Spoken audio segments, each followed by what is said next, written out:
difícil do governo, do ponto de vista de guerra cultural, briga ideológica, e defendi do primeiro ao último dia que fiquei no governo. Segurei todas as buchas, tomei processo, briguei na imprensa, briguei lá fora, no exterior. Ou seja, ninguém, desculpa, vou falar com tranquilidade, ninguém defendeu mais o presidente Bolsonaro com o nome e o próprio CPF na reta do que eu. Não estou falando de discurso, estou falando de prática, assinar coisa, dar declaração, ser chamado em processo para falar, ser chamado em audiência no Supremo Tribunal Federal para falar de questões ambientais, questões indígenas e tudo mais. Ou seja, não é que eu falei coisas, eu dei a minha cara, meu CPF, o meu nome, o meu patrimônio para defender o presidente Bolsonaro no primeiro ao último dia que eu fiquei no governo. E quando eu saí do governo, e fui para a Jovem Pan, tá aqui o Pitoli, que era meu colega na época, que o Oliveira, que era Jovem Pan, eu todo dia defendia o Bolsonaro na Jovem Pan. Eu não era deputado, não estava em campanha, não era mais ministro, não ganhava um centavo para isso. Fiz tudo isso, pela minha admiração, pela minha lealdade e pelo meu agradecimento a ele, e por reconhecer que coisas muito bem feitas, coisas boas do governo, precisam ser defendidas e que existe uma guerra política para ser defendida. Agora, veja bem, isso não nos torna, ainda que eu tenha sido eleito no PL, e aliás, que eu fui para o PL, porque o Bolsonaro foi, é verdade. E eu sabia que o Valdemar tinha aquele histórico de mensaleiro, de tudo isso, também é verdade. Mas nós fomos no pressuposto de que o Bolsonaro, sendo a grande liderança que é, né, era a oportunidade para botar ordem na casa de um partido que estava bem nas formas. E ele botou ordem na casa em muita coisa. Mas muita coisa o PL não deixou fazer.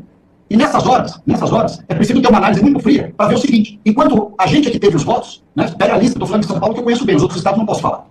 Quando nós aqui tivemos votos, Carla Zambelli em primeiro, 940 mil votos. Eduardo em segundo, 740 mil votos. Eu em terceiro, 640 mil votos. Depois mais embaixo, Marco Feliciano, não sei quem, Derrite e tal. Você pega a lista dos eleitos, é só candidato de direita. E, em geral, os candidatos da turma raiz, valdemarista, maquinista, estão lá no rabo do foguete. 70 mil votos, 60 mil votos. Tirando o Catão Augusto, que teve uma boa votação, a maioria foi tudo ali, ó, 90 mil votos, 100 mil votos, 70. Aí chega na Câmara dos Deputados, qual é o cargo mais importante que o pessoal da máquina quer? Que o pessoal do sistema quer? Relatoria do orçamento, que é quem lida com dinheiro. Para quem que vai a relatoria do orçamento? Candidato, deputado valdemarista.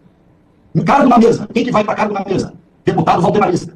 Liderança do partido na Câmara dos Deputados. Deputado valdemarista. Ou seja, nós fizemos votos e eles ficaram com os cargos-chave. Então, quando eu te digo que as coisas não são bem assim, não é uma crítica ao Bolsonaro, de jeito nenhum, é simplesmente a constatação de que há certos momentos que a gente precisa botar um pé no freio. Precisa fazer um freio de arrumação. E nem sempre você fala, eu estou junto daqueles que ganhavam. Meu filho, você ganhou o abacaxi, mas eles ficaram com a polpa, você ficou só com a casca. O que adianta? O abacaxi é de todos, mas você fica com a parte dos espinhos e o bonitão fica com a parte da polpa, com a frutinha gostosa. Então, veja só. Nós temos, sim, a oportunidade de fazer coisas muito importantes. O pessoal fica criando desavença. Ninguém foi contra a autoridade, a ascendência do presidente Bolsonaro. Só que há certas situações, e São Paulo é uma delas, em que a própria ascendência do Bolsonaro foi colocada por eles em causa. Você vai se lembrar que quando o Bolsonaro decidiu, de fato, que nós não avançaríamos com a minha candidatura, não iam insistir mais nisso, e declarou que o Melo Araújo ia ser o vice, eu fui um dos primeiros a falar, ok, beleza. Aí o que aconteceu logo em seguida? Não vamos esquecer isso. Todas essas lideranças que estão lá no entorno do Nunes, cercaram ali o Tarcísio, todos aqueles que estão lá, os líderes dos partidos da aliança do Nunes, não queriam o Melo Araújo. E estavam cozinhando o Bolsonaro para não deixar chegar, não deixar fazer o Melo Araújo vice. Passa um mês, passa dois.